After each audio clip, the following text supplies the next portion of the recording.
이 십계명을 살펴보고 있는데요. 처음 네 계명은 하나님에 대한 부분이죠. 누구를 예배해야 되느냐, 하나님 어떤 분이시냐, 어떤 방식으로 예배해야 되느냐라고 하는 부분이고, 그리고 그 다음에 이제 하나님께서 가정을 향해서 우리의 시선을 돌리게 하셔서 내 부모를 공경하라라고 하는 메시지 앞에 우리가 섰습니다. 그래서 하나님과 이 세상을 연결하는 그 고리 역할을 하는 것이 자녀와 부모와의 그 관계이고, 우리 마땅히 부모의 어떤 모습과 상관없이 우리의 존재의 근원으로 통로로서 허락하신 그 부모를 마땅히 공경해야 된다, 예우하고 존중히 여겨야 된다라고 하는 삶의 태도에 대해서 살펴봤습니다. 이제 우리가 시선이 가정을 넘어서 매일 스치고 부딪히고 살아가는 세상 한복판으로 확장되는데, 제 6계명은 짧고 단호하고 간결합니다. 살인하지 말라, 살인하지 말라. 이 말씀을 마주할 때 내 부모를 공경하라고 했던 이 계명 앞에서 움츠러들고 내가 참 잘못하고 있었구나 라고 하는 자책감도 들지만, 살인하지 말라라고 하는 이 계명 앞에서는 왠지 좀 가벼워지고 이 계명은 그래도 나와는 상관없어 라고 하는 은근한 안도감도 생길 수 있죠. 왜냐하면 물리적으로 누군가의 목숨을 해치거나 피를 흘리게 한 적도 없고, 또 앞으로도 그럴 일은 없잖아요. 예, 그럴 일은 없을 거잖아요. 그런 확신 때문에 그렇죠. 그런데 정말 우리는 이 계명 앞에서 자유로울까라고 하는 질문을 던지는 것이 필요합니다. 한 사회학자는 오늘날의 세상을 액체 근대라고 했어요. 그러니까 단단하게 고체 상태로 경직되어 있는 게 아니라 세상이 급변화되면서 물처럼 여기저기 흘러가고 모양도 자주자주로 바뀌는 급변하는 시대 속에서 살아간다라는 거죠. 그래서 흘러가는 세상 속에서 우리의 자리와 우리의 삶의 위치가 안정된 기반 속에 있는 게 아니라 계속 급변하기 때문에, 액체처럼. 그래서 존재론적 위기와 불안감을 끊임없이 우리 현대인들은 느낀다라는 거예요. 그래서 뭐 이런 거죠. 언제 밀려날지 모른다는 불안감. 갑자기 나는 괜찮은 줄 알았는데 갑자기 한 반년 새에 나만 벼락거지가 됐다라고 하는 불안감.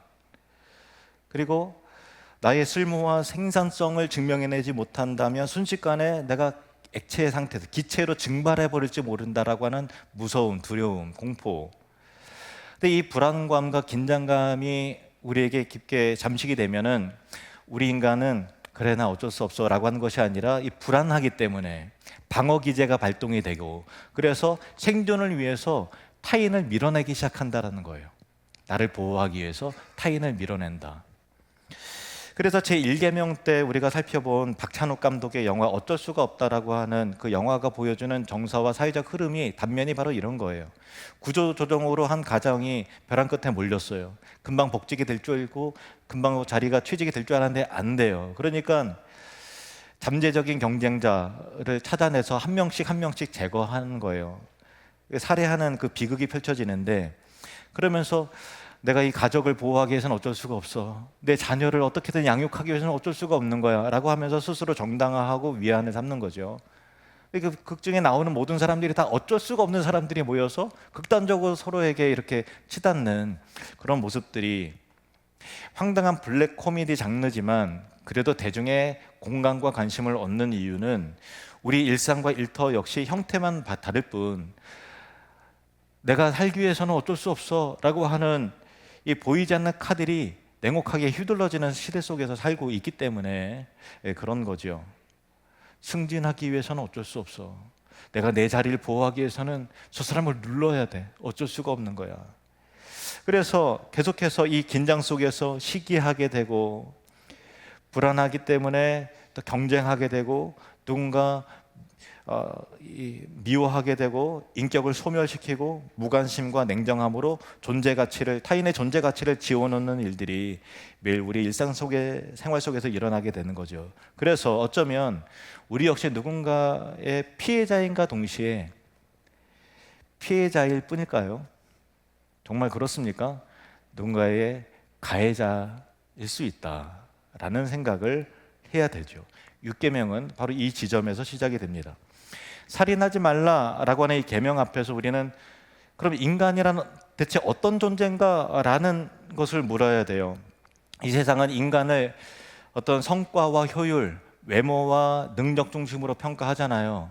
아, 잘생겼네, 평균 미달이네, 키가 크네, 작네, 실적이 좋네, 안 좋네 등등으로 평가를 하죠.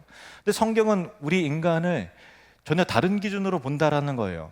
성경은 인간의 존재 가치를 창조의 첫 페이지에서 이렇게 선언합니다. 창세기 1장 27절 말씀을 같이 읽습니다. 시작. 하나님이 자기 형상 곧 하나님의 형상대로 사람을 창조하시되 남자와 여자를 창조하시고, 이제 창조하셨는데 하나님의 형상대로 지음을 받았기 때문에 사람은 존귀하다, 가치가 있다라는 것으로 성경은 그렇게 출발을 해요. 그런데 진화론적으로 또 이 과학적으로 인간의 존엄성을 증명해낼 수 있나요? 모든 과학자가 이 부분을 해결을 못해요. 왜냐하면 같은 점에서 출발했는데, 같은 세포에서 출발했는데 더 발달되고 진화되었다라는 것으로 다른 개체를 어떻게 한다는 게 말이 됩니까? 왜 인간만 존엄해야 돼요?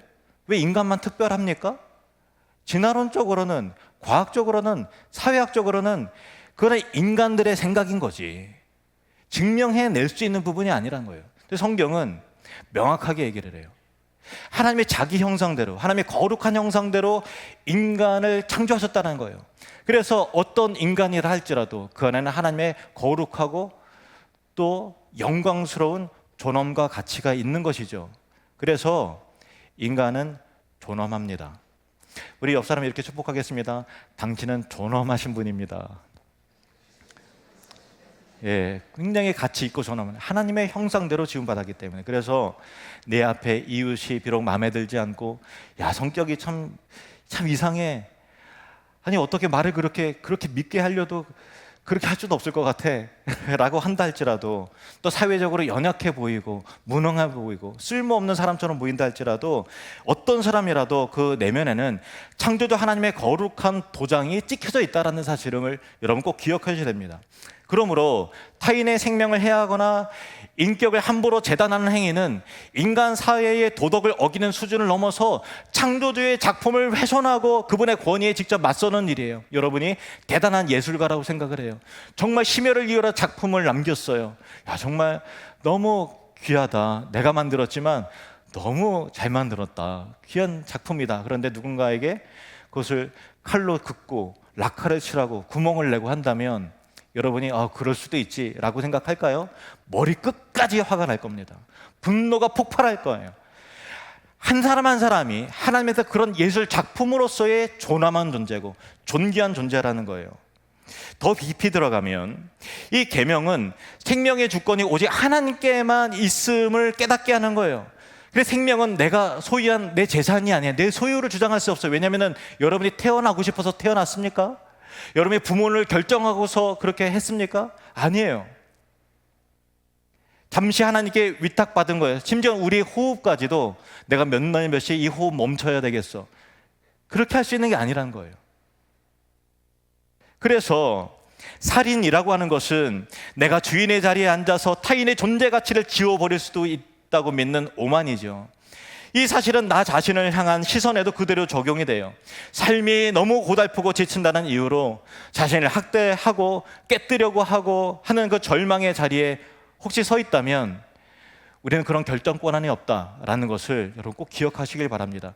내 생명조차 내 것이 아니고 나를 함부로 대하는 건 역시 이 계명 앞에서 우리가 진지하게 자기 자신을 돌아봐야 할 그런 자리다라는 것을 기억하십시오.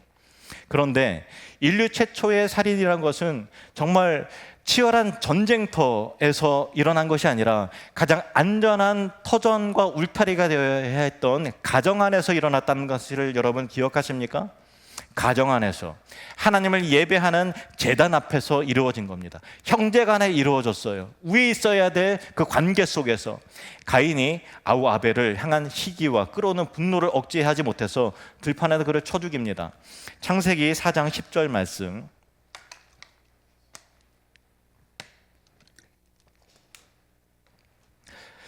이르시되 내가 무엇을 하였느냐? 내 아우의 핏소리가 땅에서부터 내게 호소하느니라.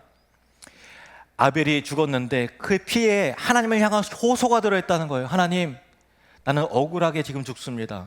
공의로 다스려 주옵소서라고 하는 호소가 있다라는 거예요. 하나님의 정의를 향한 외침이 있었다라는 거예요. 그래서 흘려진 피는 그냥 어떤 물리적으로 땅에 스며드는 게 아니라는 거예요. 물리적 개념이 아니라는 거예요.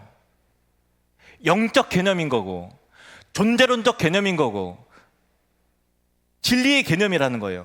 그래서 하나님 앞에서 해결되지 않는 죄는 반드시 그 대가를 치러야 된다라는 거죠. 그래서 가인의 사건은, 이 살해 사건은 타인의 생명을 빼앗는 행위가 아니라, 물리적으로 제거한 그런 개념이 아니라, 하나님과의 관계를 끊을 뿐만 아니라 우리가 딛고 선 삶의 모든 자리를, 이 사회와 가정과 이 나라와 공동체를 황폐하게 만드는 비극적 출발점이었다라고 성경은 말하고 있다는 거예요. 하나님은 노아 시대에 이르러서 끝없는 피해의 연쇄, 너 나한테 해코지했어? 너 가만 안 둬. 죽고 죽이고 보복하고 또 보복하고 하는 이 피해의 연쇄적인 연결고리를 막기 위해서 엄중한 울타리를 제도적으로 세우십니다. 창세기 9장 6절 말씀 보시면, 다른 사람의 피를 흘리면 그 사람의 피도 흘릴 것이니 공의가 임해된다라는 거예요. 이는 하나님이 자기 형상대로 사람을 지으셨습니다. 여기서 우리는 한 가지 중요한 신학적 질문을 마주하게 되는데요. 성경이 이토록 엄하게 피 흘림을 금한다면 국가에서 집행하는 사형 제도라든가, 또 조국을 지키기 위해서 군인이 입대하고 나서 총을 들고 전쟁이 나면 쏴야 되잖아요. 그럼 모든 총을 드는 행위도 모두 제6계명 살인하지 말라고 하는 부분에 대해서 어떻게 해야 되는가라고 하는, 그 계명을 범하는 것인가라고 하는 의문도 들 수 있죠. 근데 성경은 이에 대해서 뭐라고 말하는가 하면은, 사사로운 원한이나 이기적인 탐욕으로 인해서 이웃을 생명을 살해하는 살인과 공동체의 안전, 그리고 공의를 지키기이고 또 나라의 질서를 지키기 위해서 국가에 위임된 공권력의 칼이라고 하는 것을 엄격하게 구별해내는 거예요. 하나님께서 국가의 지도자에게 공권력을 허락하심으로 이 세상의 살인이 또 생명과 질서가 유지되고 보호받을 수 있도록 허락하셨다라는 거예요. 그래서 하나님이 죄악이 관영한 세상에서 악을 억제하고 선량한 생명들을 보호하기 위해서 국가와 위정다라고 하는 공적인 틀을 세우셨죠. 따라서 제6계명은 악인에 대한 공의로운 법적 처벌이라든가 또 침략으로부터 가족과 이웃을 지키기 위한 정당한 국방의 의무를 부인하는 계명이 전혀 아니라는 거예요. 오히려 이 계명은 공적인 정의의 명분을 버린 채 개인의 분노와 미움으로 이웃을 심판하려고 하는 우리 안에 사사로운 살인을 엄히 금하시는 말씀이면서 공권력을 정당화하는 그런 말씀인 것입니다. 이후에 구약 백성들에게 주신 도피성 제도는 이 피해 역사 속에서 독특한 은혜의 징검다리가 되는 거예요. 고의가 아니라 실수로 사람을 죽였어요. 도끼질 했는데 날이 날아가 버려서 옆에 있는 사람의 머리를 깼네. 그래서 죽였어요.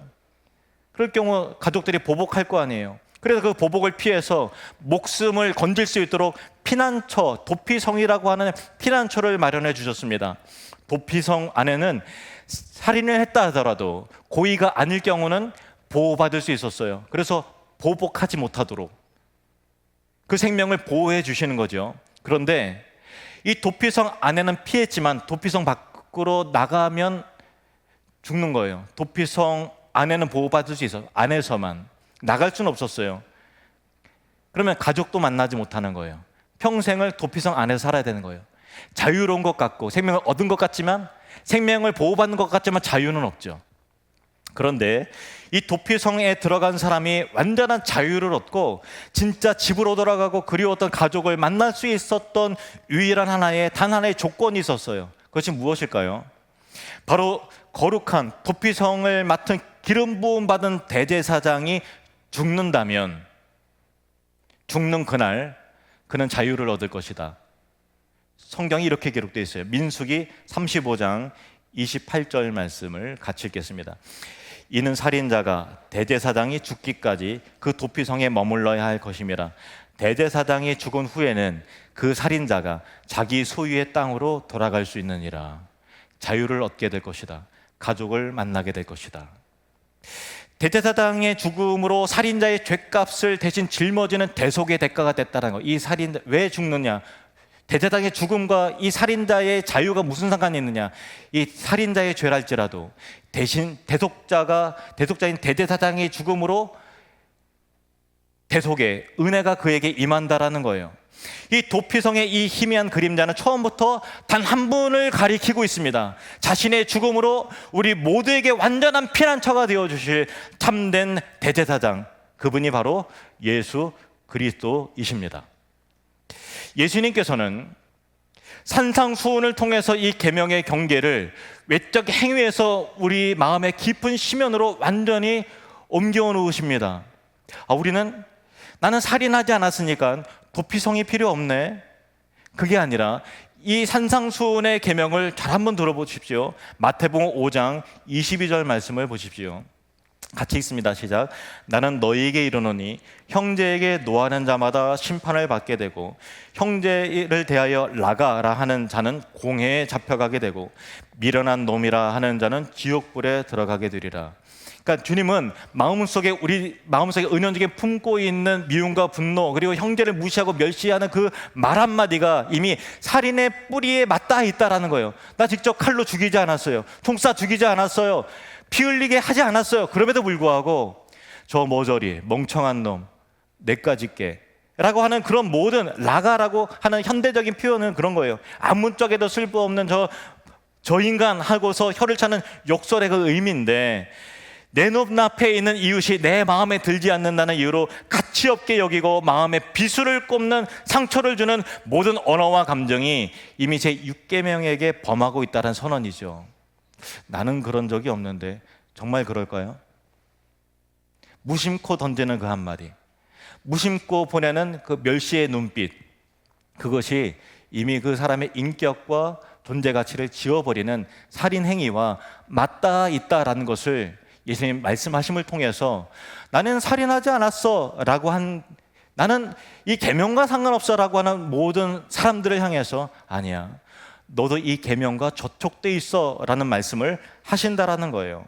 그래서 우리 손에는 칼을 들지 않았지만 가정의 식탁에서 부부간에, 또 부모가 자녀를 향해서, 또 일터 회의실에서 운전하면서, 또 스마트폰의 단톡방에서 누군가의 게시글에 댓글을 달면서 상대방을 차갑게 다루고 냉소적인 시선으로 무안을 지면서 은밀하게 따돌리는 모든 행위는 그 사람의 영혼을 파멸시키고 소멸시키는 보이지 않는 폭력과 살인 행위와 맞닿아 있다라는 것입니다.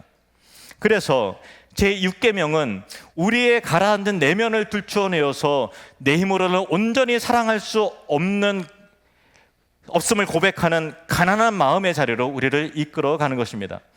생명을 해하는 날카로운 칼날이 타인이 아니라 자기 자신을 향할 때가 있죠. 그 칼끝이 나 자신을 꺾여서 내 심장을 겨눌 때가 있지 않습니까? 그런 질문 앞에서, 그런 상황 속에서 우리는 조심스러운 질문을 마주하게 됩니다. 목사님, 그 참된 신자라 할지라도 그 자살하면 지옥 가나요? 라고 하는 질문을 할 수 있잖아요. 평소 궁금하지 않으셨습니까? 인간이 스스로 생명을 끊는 비극의 이면에는 우리의 의지의 나약함으로 인해서 전부 설명할 수 없는, 저 사람 자살했대, 죽었대 라고서 설명할 수 없는 깊은, 영혼의 깊은 어두움의 밤들이 존재한다라는 거예요. 심각한 정신적인 질병이 있어요. 내 의지로 통제를 할 수가 없어요. 깊은 우울증에 빠졌어요.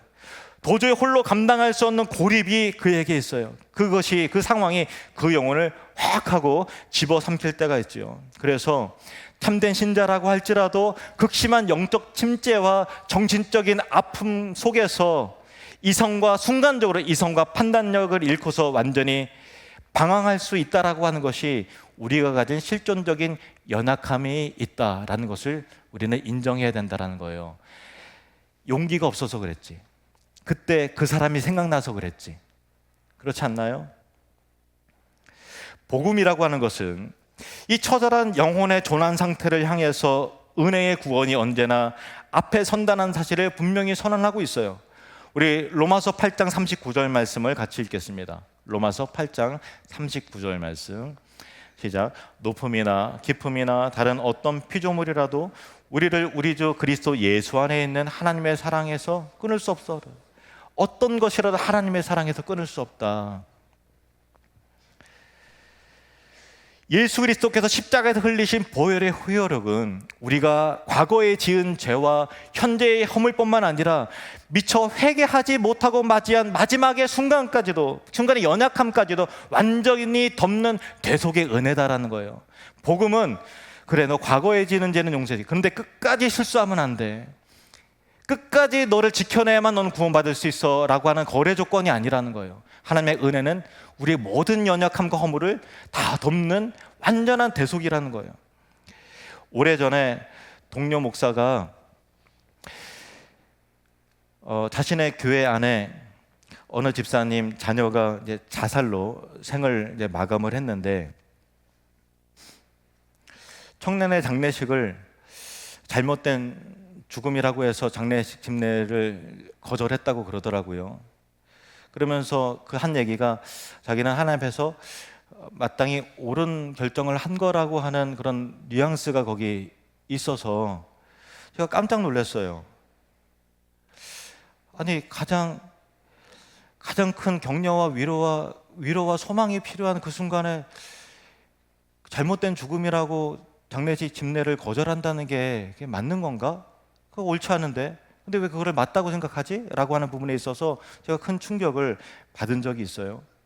구원이라고 하는 것은 인간의 마지막 행위가 얼마나 온전했느냐에 달려있지 않고 창세전에 우리를 택하신 예수 그리스도의 피로 사신 하나님의 신실한 언약 위에 세워져 있다는 사실을 여러분 꼭 기억하시기를 바랍니다.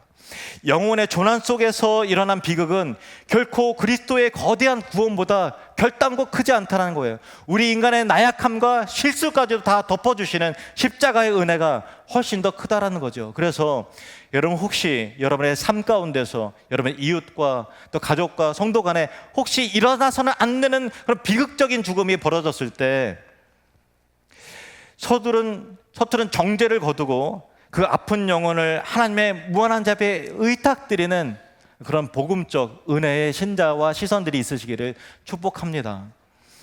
그러나 영혼의 깊은 질병으로 고통받는 이들을 향한 이 따뜻한 구속의 은혜가 결코 모든 자살을 가볍게 면제해주는 값싼 복음이 될 수는 없다는 사실을 여러분 꼭 기억하시길 바라요. 제가 과거 중고등부 전도사 시절에 한 여학생이 자살을 했어요. 높은 곳에 뛰어내려서 건물에서 뛰어내려서 자살을 했는데 그 현장에 있었던 아이들한테 술을 먹고서 홧김에 자살을 했는데 그 이유가 남자친구의 이별 통보 때문에 그런 거였거든요. 그래서 제가 그 사건을 대하면서 그 참혹한 현실 앞에서 인간의 본성이 가진 또 다른 무서운 실상과 어리석음을 직면하게 되는 거예요. 인간이란 존재는 참으로 어리석어서 고작 눈앞의 서운함과 한순간의 홧김에도 자기 목숨을 던져버릴 수 있는 지독하게 충동적인 존재다라는 거예요. 그리고 나의 죽음을 통해서라도 상대방에게 평생 씻을 수 없는 후회와 상처를 입히겠다는 독하고 어리석은 보복의 마음이 우리 인간 내면에 있는 거예요. 그래? 너가 그렇게 나에게 했다고? 원하는 대로 내가 사라져 줄게 함을 통해서 평생 너가 한 말이 어떤 의미인지를 끊임없이 되새기게 해주려고 하는 보복의 마음이, 복수심의 마음이 우리 인간에게 있는 거죠. 타락한 인간의 깨어진 밑바닥에 도사리고 있는 본성인 것입니다. 그래서 영혼이 조난당한 아픈 죽음과 한순간의 분노를 참지 못해서 자기 생명을 무기 삼고 볼모 삼아서 타인을 파괴하려는 죽음은 전혀 다르다는 거예요. 내 목숨을 버려서라도 누군가에게 영원한 저주와 상처를 남기겠다는 마음은 생명의 주인이신 하나님의 권위의 정면으로 도전하는 정말로 교만하고 악한 범죄다라는 것입니다. 하나님은 생명을 가볍게 여기면서 자기 뜻대로 생사 여탈권을 주려고 하는 이 미련한 파멸의 자리를 결코 정당화하실 수 있는 분이 아니다라는 것을 여러분 꼭 기억을 하십시오. 그래서 제6계명 살인하지 말라라고 하는 것은 내 생명조차 내 뜻대로 휘두를 수 없는 하나님의 것이라는 것을 선언하면서 우리가 피조된 존재로서의 겸손함을 가질 것을 말씀하고 있는 것입니다. 제6계명은 이처럼 타인을 미워하고 나 자신을 파괴해가는 인류의 절망적인 현 주소 위에서 예수 그리스도 십자가를 통해서 비로소 온전하게 완성이 되는 거예요. 인간의 악독과 살의가 가장 적나라하게 쏟아졌던 장소가 어딘가요? 그렇습니다. 바로 골고다 언덕, 십자가 위였어요. 온 우주의 창조주이시면서 생명의 주관자이신 예수님께서 피조물들의 증오와 시기와 악독에 의해서, 저주에 의해서 가장 잔인하게 살해당하신 그곳이 바로 골고다 언덕이요 십자가 현장이었다는 것입니다. 그러나 하나님께서는 그 저주와 살인의 자리를 도리어 인류를 향한 위대한 사랑과 생명을 살리는 살림의 자리로 바꾸어 내셨다라는 거예요. 살인의 자리를 살림의 자리로. 예수님 십자가 위에서 우리가 일평생 마음과 입술로 저질러온 모든 살인의 죄가와 미움과 이 저주를 홀로 온몸으로 받아내셨어요. 히브리서 기자는 이 복음의 의미를, 깊은 신비를 아벨의 죽음과 대조적으로 이렇게 말하고 있습니다. 히브리서 12장 24절 말씀 같이 읽을까요? 시작. 새 언약의 중보자이신 예수와 및 아벨의 피보다 더 나은 것을 말하는 뿌린 피니라. 똑같이 살해당하셨죠. 예수님도 살해당하시고 죽으셨고 최초의 살해당한 죽은 아벨이죠. 똑같이 피 흘려 죽었어요. 똑같이 피가 땅에 뿌려졌어요. 그런데 예수의 피는 아벨의 피와 근본적으로 다르다라는 거예요. 뭐가 다를까요? 아까 창세기에서 아벨의 피는 하나님께 정의의 호소를 하는 거예요. 하나님, 나는 억울하게 죽습니다. 이 억울함을 하나님께 의탁드립니다. 다시 말해서 하나님의 정의로운 판단으로 보복해 주십시오 라고 하는 이 부르짖음이 담겨져 있었다라는 거예요. 원수를 갚아달라고 하는 보복과 심판의 피가, 메시지가 흘러가 있었다라는 거예요. 그러나 골고다에서 흘려진 예수의 피는 아벨의 피와 전혀 다르다는 거예요. 예수님의 피는 보복을 요구하지 않습니다. 아버지여, 저들의 죄를 용서해 주십시오. 그 피가 이 땅의 모든 질서와 우리 마음의 생태계와 내면의 마음을 완전히 뒤바꾸는 거예요. 단순히 살인하지 않겠어라고 하는 이 마음의 결단에서 예수님처럼 살리는 사람이 되어야 돼 라고 하는 거예요.